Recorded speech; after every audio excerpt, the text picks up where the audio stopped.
sponsored by the Degama Group. Hello, welcome to Rumbo Minero. My name is Cesar Campos, and together with our producer Miguel Zavala, we will be hosting this program. How are you, Miguel? How are you, Cesar? Nice to be with you. Well, yes, it's also a pleasure to be with you, Miguel, at the 15th version of the International Mining Symposium, organized by the National Society of Mining, Petroleum and Energy. And under the presence of our dear friend, very appreciated Gonzalo Quijandria, there have been important announcements, for example, regarding the startup of Tia Maria, this mining mega project for which here in this program and in many spaces, we have fought for it to finally be mobilized, finally put into operation. That is right, Cesar. Well, a project of more than $1,400 million.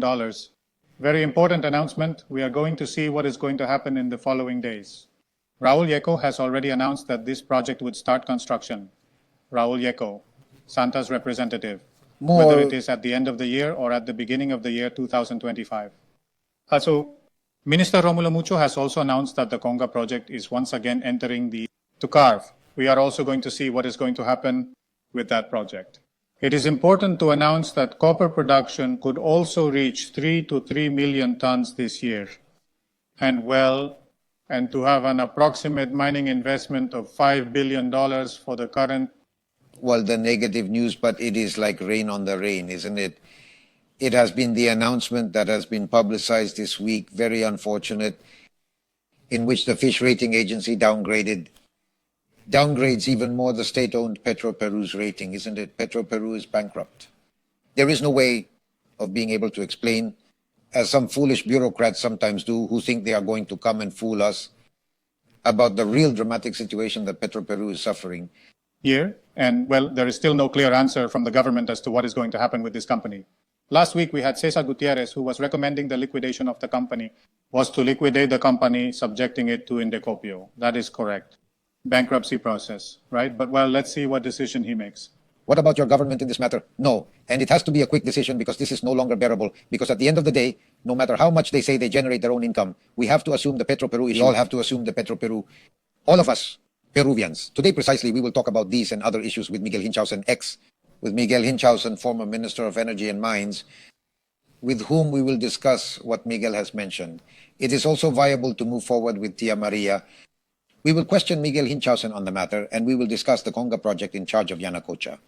What else do we have? Yes, we do. We also have Sandor Lukacs from Pereny.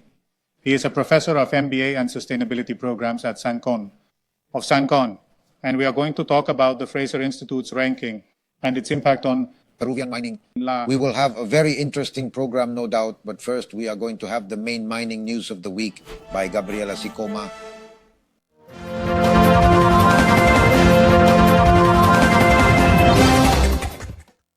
Thank you, Jorge. These are the main mining news of the week.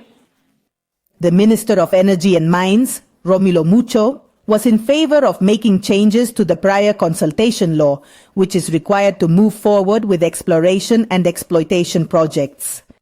Today, on average, companies take between 2 to 3 years to obtain it from the state. Antamina, Peru's second-largest copper mine, is preparing to start work on a crucial project that was previously delayed. It will extend the mine's useful life until next year, announced its president, Victor Gomez. This ambitious plan, valued at $2 billion, seeks not only to maintain potential efficiency and sustainability in the extraction of copper, silver, and zinc.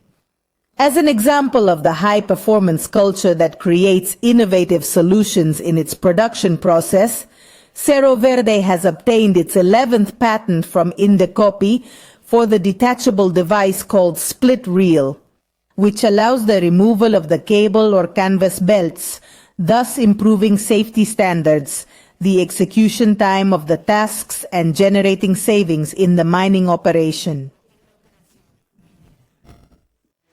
As always, many thanks to Gabriela Sicoma for the most important mining news of the week. As we had anticipated, Miguel Incháustegui, former Minister of Energy and Mines, is in our studio, and we are going to talk to him about We are going to discuss with Miguel Incháustegui, former Minister of Energy and Mines, several aspects that have already been discussed in the 15th version of the International Mining Symposium, organized by the National Mining Society. petroleum and energy, such as the issue of prior consultation and other aspects. Miguel, as always, welcome to our program. Thank you very much for the invitation, Cesar. Well, indeed, within the framework of the international symposium that took place this week, the Minister of Energy and Mines, Romulo Mucho, was in favor of making changes in the issue of prior consultation. In favor of making changes in the issue of prior consultation, which today requires an average number of votes in order to move forward with an exploration or exploitation project, as has also been pointed out by the head of CONFIB, Alfonso Bustamante, 14 entities that have to be involved and the steps that have to be, and the overly cumbersome steps that must be taken to formalize both an exploration and exploitation project. What do you think of this announcement? Is it enriched? Is more clarification needed from Minister Mucho? Minister Mucho. Yes, I believe that the prior consultation is a permit that has to be reviewed. I believe that there are initiatives such as the commission of Roxana Barrantes, which took place in 1920, which introduced the possibility of making a two-in-one, that is to say, to make a prior consultation and at the same time to reach an agreement in the company with the community, which would reduce the terms. But it is definitely very encouraging that Minister Romulo Mucho has announced this. I believe that what we have to do is to work on this in a multi-stakeholder space and reviewing all the alternatives that exist, not only in Peru, but also in the world, as the idea is not, and I am sure that the minister does not want to do it this way, is not to reduce the permits in any way, but to make them, but to reduce them in any way, but to make them while maintaining rigor. And I believe that we have to work on that among all the sectors and all the actors in the mining industry. Miguel, well, also one of the important announcements within the framework of the International Mining Symposium, and which is once again the issue of the Tia Maria and Conga projects. Conga project, statements made by Raul Jacobs indicating that Tia Maria could start construction, that Tia Maria could begin construction at the end of the year, at the beginning of the year 2025. Statements made by Minister Romulo Mucho indicating that Conga is a necessity and that yes, it should go. Do you believe that there is any basis for having made these announcements? No, or are we just talking more about news that are a little bit unrealistic? No, I believe that in the case of Sauder Raul Jacob, if he has mentioned it, it is because there is progress in the dialogue with the actors related to the project. It must be recognized that the company also at this moment has all the permits ready and that it has not moved forward because it wants to have a better environment, because it wants there to be a better environment. And I believe that it is healthy for him to announce it. The most probable thing and the most advisable, in my opinion, to initiate a dialogue in the area with the company, with the authorities, and confirm that the situation is fine. And I am sure that this will happen. Why? Because this Tia Maria announcement has also been ratified by the regional president of Arequipa. Yes, that is why I believe that finally there is a situation in which this project will be able to start. However, having heard so many critical situations before, I believe that the healthy thing to do is to initiate a dialogue in which we can see how to improve the territorial development of this project. And in the case of Conga, what the minister has said is also healthy, but I also believe that in this case, in the case of Conga, it is also healthy. There is one of the initiatives that Yanacocha is working very well on, is how to generate a space for dialogue and promote territorial development in the area. Initiatives that have been included in this book that the Institute has promoted and that has been launched recently, which is Territorial Development and Mining. I believe that Peru is very rich in minerals.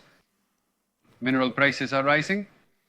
The change in the energy matrix is a huge opportunity, but the idea is to make mining with territorial development and building trust and in a more collaborative way. That is what we must aim for. I am sure that the communities, the authorities, as in the case of Arequipa, do want development, but what they are looking for is for this to be done in a harmonious and sustainable way. The good thing is that the concept of territorial development has also been enriched, and overcoming it must be said in a more harmonious and sustainable way. And overcoming it must be said in some way, Miguel, an ideological tendency that used to talk about territorial reordering that made the solution to the problem more complex, as if it were a problem of the problem, as it is also a problem in the background, and I would like your opinion on this. The issue of mining informality has been extended up to the December, based on the repeal of a rule that restricted it, the period for which the RINFO can operate.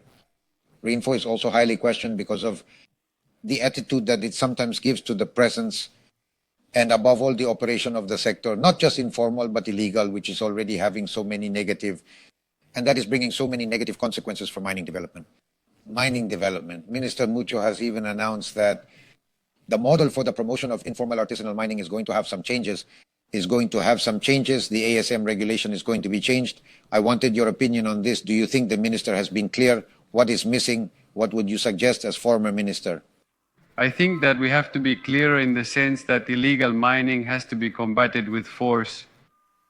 I feel that the government, although it has created a high commissioner, has created a commission, the issue is a very critical one. It is affecting the economy a lot. It's more than drug trafficking, and it should, even the president herself, summon all the actors to strongly combat illegal mining. In the case of rainfall and artisanal mining, I agree with the minister that it is necessary to reformulate. And here what I would suggest is to take up again what has been worked on before. Previously, the ASM policy has been the ASM policy with the World Bank. It is a policy that has been done in a participatory manner. And as the minister said, there is a draft law for ASM. So what should be done? In my opinion, is to strongly combat illegal mining, but formalizing artisanal mining. There is a study by the University of the Pacific with the University of Oxford, which says that logically, and what we all know is that the system has failed. In 20 years, only 11,000 artisanal miners have been formalized. Artisanal miners have been formalized. There are 90,000 rainfalls, of which only 20,000 are in process, and there are 70,000 suspended, which are the illegal ones that are camouflaged.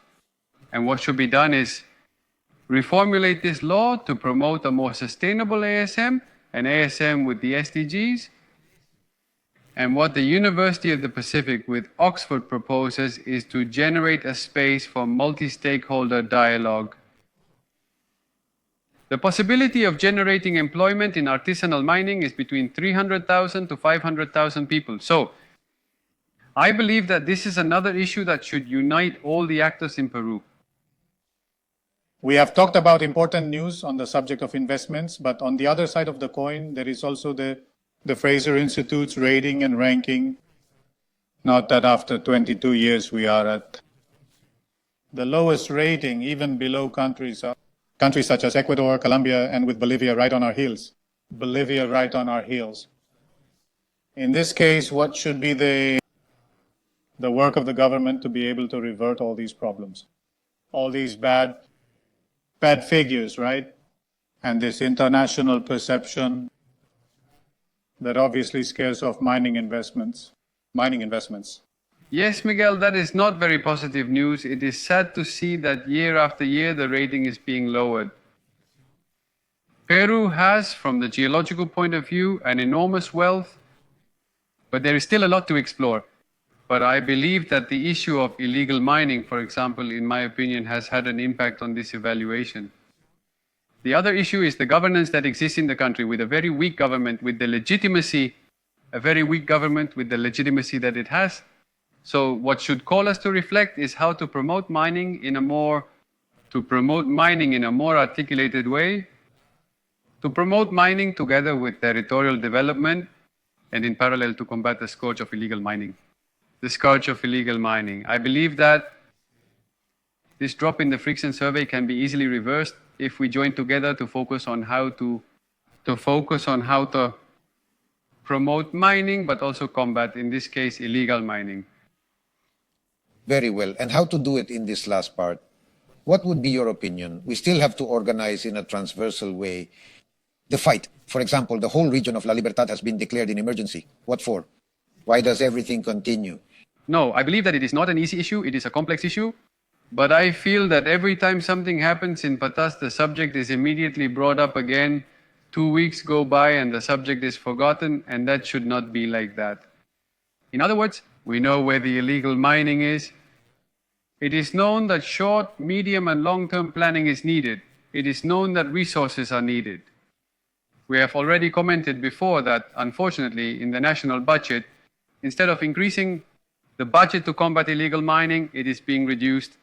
And so, again, I believe that it is a matter of state. The Prime Minister should convene the sectors and say, what is the plan? Do we need funds or don't we need funds? If we need funds, we can ask the embassies of other countries that are concerned about it.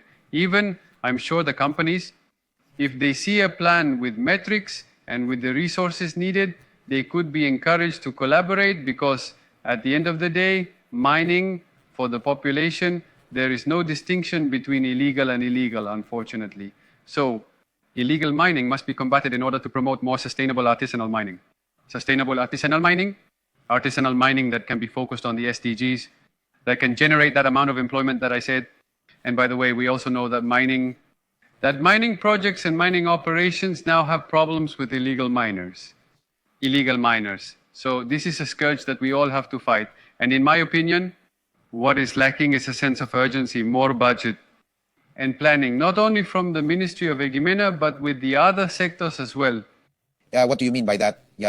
We announced, Miguel, that at the Expo Mina meeting, the version that we will have this year, now that we are under the auspices of APEC, both the Ministry of Energy and Mines and the Ministry of Energy and Mines, we will have a meeting. Have given the go to our organization. We are going to deal with what is called within the 21 leading economies of the Asia Pacific, mining on a smaller scale. That is their denomination. We are going to deal with it together with the issue of critical minerals, the same with innovation, because innovation has a lot to do with the future, and knowing that APEC has a lot to do with the future, and knowing that APEC more than anything else is a forum to exchange of opinions of these 21 Asia Pacific economies. At least we are going to contribute something interesting in this aspect, which is fundamental. It is fundamental. It is very good that you are touching on it. In any case, besides, we will count on your presence. Thank you very much, Miguel, for being with us as always. A pleasure to receive you in Rumbo Minero. It was Miguel Incháustegui, you former Minister of Energy and Mines. We go immediately to Gabriela Chicoma with more information about SPOMIL. Thank you very much. Expo Mina Peru, the largest and most important mining meeting of the year with a 6-year trajectory, with the special participation of the United States as guest mining country. Expo Mina Peru is the only Peruvian event certified by the U.S. Department of Commerce. Don't be left out and be part of this great mining event. Reserve your booth at Expo Mina Peru. For more information, visit our website www.expominaperu.com. Well, we enter our international block, American Mining, as always, connected from Wall Street, New York, with José Gonzales, editor of the international part of our magazine, Rumbo Minero. José, as always, a pleasure to greet you and welcome you. Likewise, Cesar, great to be with you every week. I would like to thank you for being with us. Well, Goldman Sachs Investment Banking has given an interesting announcement this week, a recent report, which refers to the energy demand of the data centers, which are indispensable for the operation of the cloud, which is an important part of the infrastructure for generative artificial intelligence. In addition, whose adoption has been announced, would incentivize the use of electricity and will increase by no less than 160% by the year 2030, doubling or even tripling its share globally. This is putting the electricity grids under stress and increasing carbon emissions, and begs the question of what would be the best way to reduce the carbon footprint of the grid, and begs the question of what the impact of such a demand would be for mining and the prices of so-called critical minerals. According to Goldman Sachs, the energy demand of data centers, which had remained stable despite the increase in its use, will increase by 160% until 2030, as the efficiency of electricity generation is decreasing and the AI revolution, artificial intelligence, gains momentum.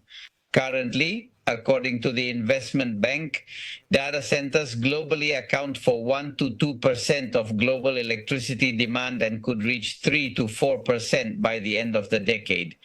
A side effect of such an increase is that carbon emissions linked to data centers could double between the year 2022 and the year 2030. In the United States, total energy demand would increase by 2.4% by the end of the decade, promoting 38% of that increase from data centers, in an increase in energy demand not seen since the early 20th century. By 2030, data centers will use 8% of all overall electricity in the country and in the United States, compared to 3% in 2022, with an investment required by power generation companies of $50 billion just to power the cloud. In Europe, the demand for electricity linked to data centers will increase by 40 to 50%, with 15% of data centers globally located on the European continent.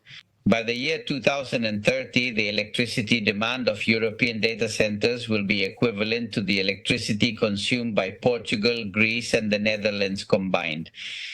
As European electricity grids are older than those of the United States, investment in European electricity transmission and distribution could exceed $8,770 billion, on a par with $82 billion in solar and wind power generation. The popularity of generative artificial intelligence and the realization of what it represents in terms of data center usage and electricity demand is one of the factors that has sparked the copper rally that has already surpassed $5.1 a pound in an absolutely historic record. The market is not necessarily being affected by current demand, which remains constant, but by expectations of future demand and the difficulties in substantially increasing supply. Goldman Sachs is hallando that a ton of copper could close this year at $12,000, or the equivalent of $5.45 a pound of copper.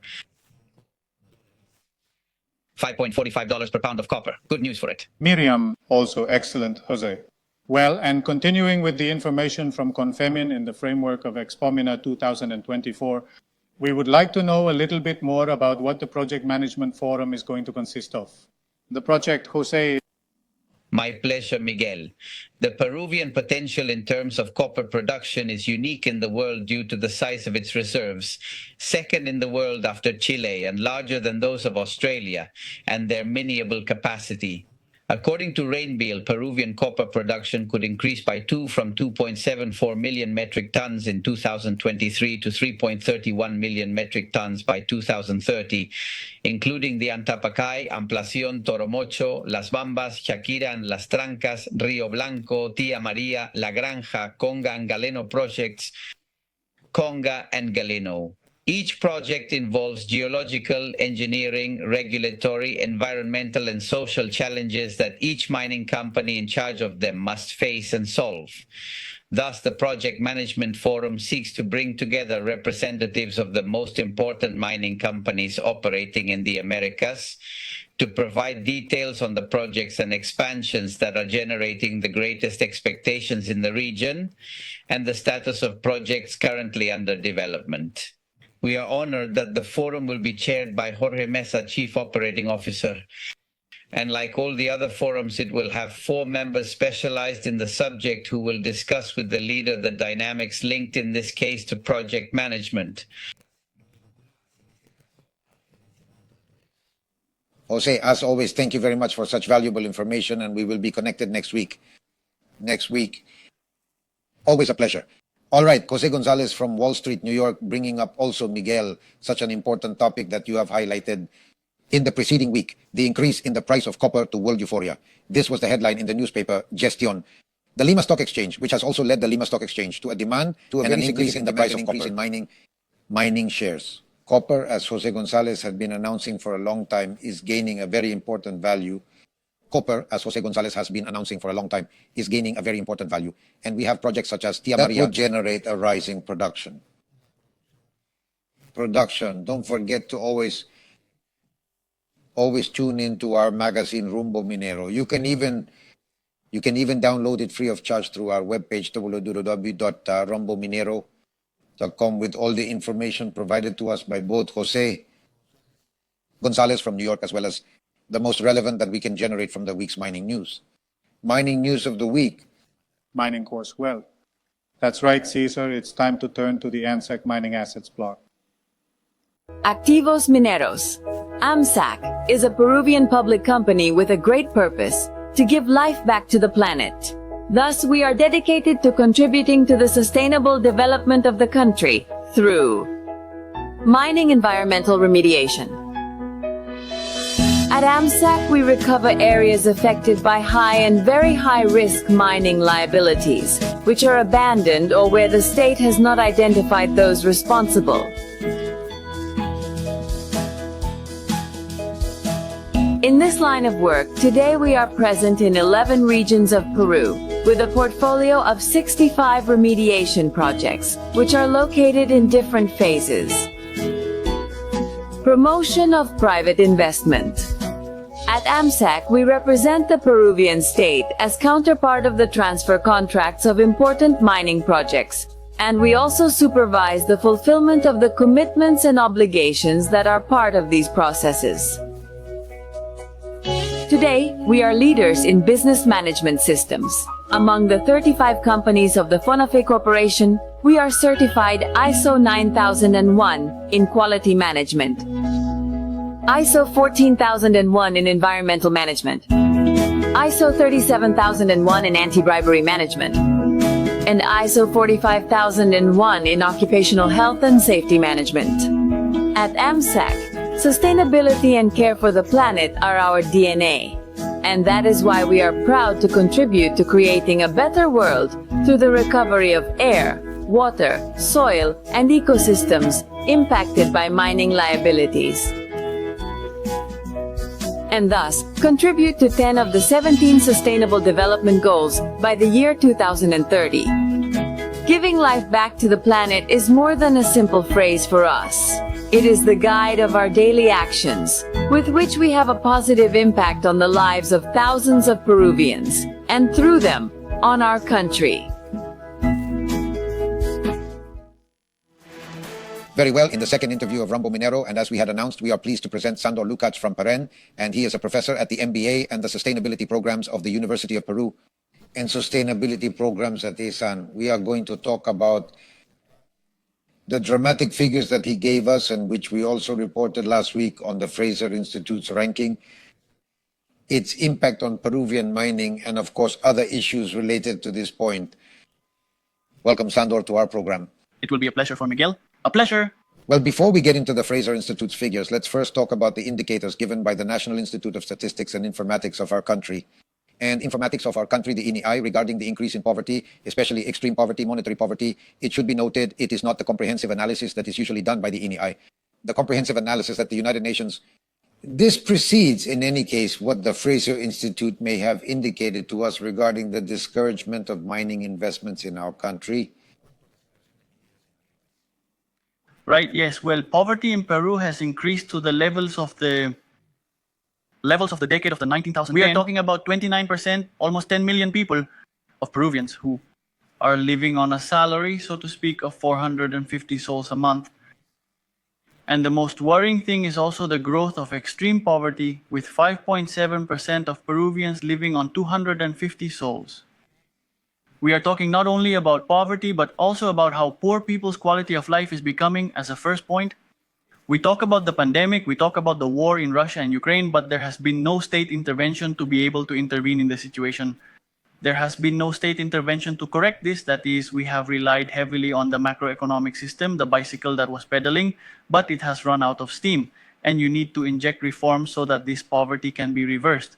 And it also has to do with the institutional framework, doesn't it? Because we were remembering last week with Diego Machera, you know him, from the Peruvian Institute of Economics. The Peruvian Institute of Economics, that indeed, when you go back to the time when Michael Porter, the great Harvard guru, was here in Peru, who warned about these things, said that it is all very well for us to grow economically, but we have to make important reforms in justice, in health, in education services, in internal security, which has become an obviously discouraging issue for any dynamic of the economy, for any economic dynamics. And of course, the democratic institutional crisis of the very system we have in Peru. Does this have to do with your point of view? Only the institutional shortcomings. You review the cases of countries that have had strong institutional growth. The case of Singapore with liquefaction from 1959 onwards, it had draconian reforms, but they had a strong impact on the economy. Corruption zero, that is, it corrected the country, right? Let's talk about whether it was right or wrong. It is an ethical, moral issue, but the result was that he corrected, and Singapore now has a very expensive square meter. It is one of the most expensive countries. It is one of the countries that exports and has a very high GDP per capita. In the case of Peru, we have had a degradation, an erosion of the institutional framework. I qualify it as a kind of lupus they had, a kind of autoimmune system that attacks itself. Peru has all the conditions. We have the best shoes for the marathon, but we tie ourselves in knots, and that's what affects credibility. And that is precisely what you mentioned, Cesar. The issue of the Fraser of the Fraser ranking. Precisely that. The country's evaluation of the country is substantially lowered, right? Sandor, well, after these figures from INE and this one on the country's poverty index, well, the country's poverty rate, well, the Minister of Economy, Jose Arista, came out to speak, minimizing these figures a little bit, indicating that this could have been much worse, and attributing these results to external phenomena such as the Yaku cyclone and the El Nino phenomenon, to social conflicts. But we have not seen a mea culpa from the government either regarding these figures. Well, we have just finished an important international mining symposium where announcements have also been made, right? Where the issue of Tia Maria is being discussed again. The Conga issue is also being discussed again. All right, two very important mining projects that could help us a little in this area, help to improve these figures. Are you presented by INE? Totally. I mean, Peru has 75 projects underway this year for more or less $60-odd billion, right? We have already received, from 2005 to 2022, we have received $87 billion in mining investment. And by 2034, we expect to have a production portfolio of $55 billion in all the departments, with Cajamarca, Cusco, and Arequipa having the greatest impact. The problem is, I believe that the minister's statements, and here we do not have to be politically correct, we have to tell it like it is. Economists are not there to interpret emotions, I think, with all due respect, but to say the figures and the causalities of the figures, right? Why do things happen? What would have happened if this had been so? What would have happened if this had been like this? Would it have been worse? No. The figures are cold, the indicators are cold, and therefore we have to be transparent with the people. Transparent with the people should not be fooled. We have to tell things as they are. We have had this, we assumed in mere guilt. There had not been the corrections in public policies that had to be made, or reforms. And this as a consequence of an instability that started with the 2017 with Kuczynski, and then came Vizcarra, and all that we already know with Pedro Castillo, has unleashed all this disease that I was talking about before, this kind of lupus, this autoimmune system that we are attacking internally from an intentional point of. And I believe that mining has a fundamental role in that sense, and I think that it has a fundamental to be the engine of the country's development, as long as it is accompanied by management. Money is useless if you do not know how to use it. Let us address directly, Sandor, the subject of the Fraser Institute report, because we discussed it last week. In the midst of an environment or scenarios that appear to be very positive for Peru, when, for example, the Toronto BSC International in Toronto, because there is undoubtedly an attraction for mining exploitation and exploration in Peru. But when the Fraser Institute gives us these figures, they indicate that beyond expectations, there is realism. And realism says that I am not going to invest in Peru until it corrects probably several aspects of its institutional economic dynamics, and even the rules that allow the attraction of foreign investment. How have you received it? What is your approach to Peru? Well, the derivation of the BBB assessment, let's say, to BBB negative implies a drastic change. That is to say, we are precisely at the limit of going from junk bond to BB positive. In particular, exactly. what it has that done would be is to provide critical support. because not only we do not have access to better financing markets, but the markets make us more expensive. What is the credit? Let's imagine I am a person who has a bank, I am a good payer, the bank gives me 10% interest. For every 10 sols, I pay 1 sol for the loan, but if I have 15%, I pay 1 sol for the loan.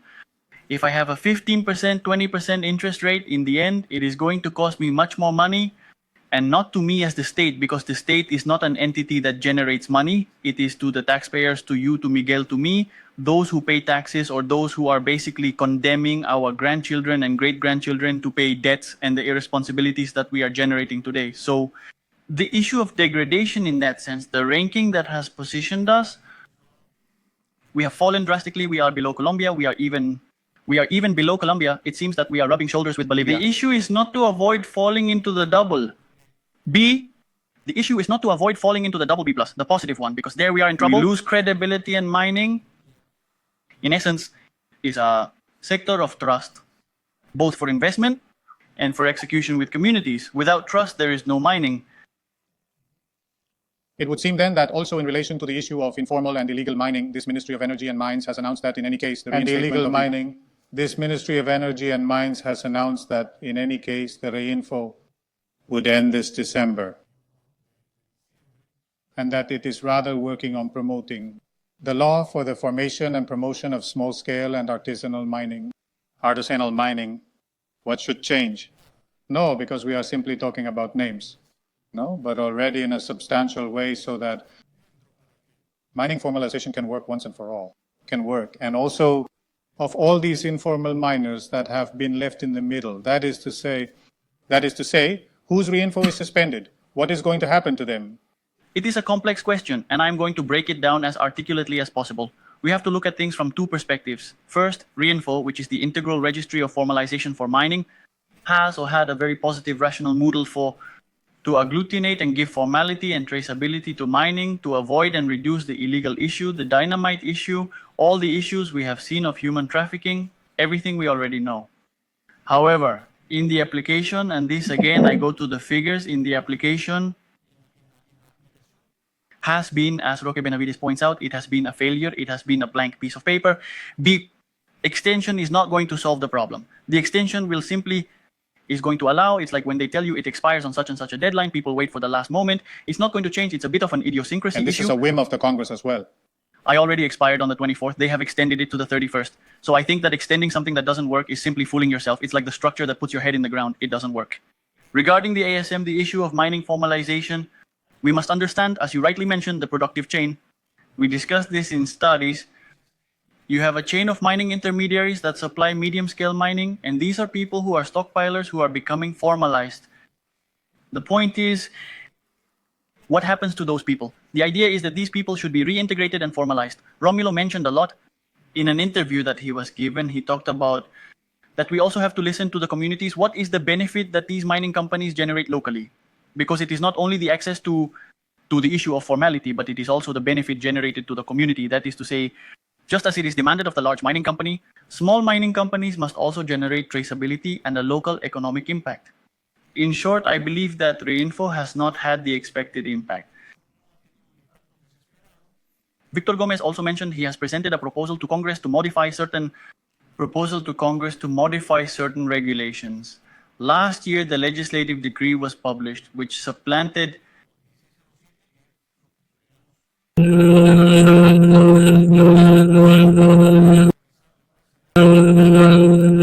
if you as a miner report that you are formalizing and you have already been suspended on REINFO, the police have the power to, if you have dynamite or an explosive because you are illegal, you have no way to justify it.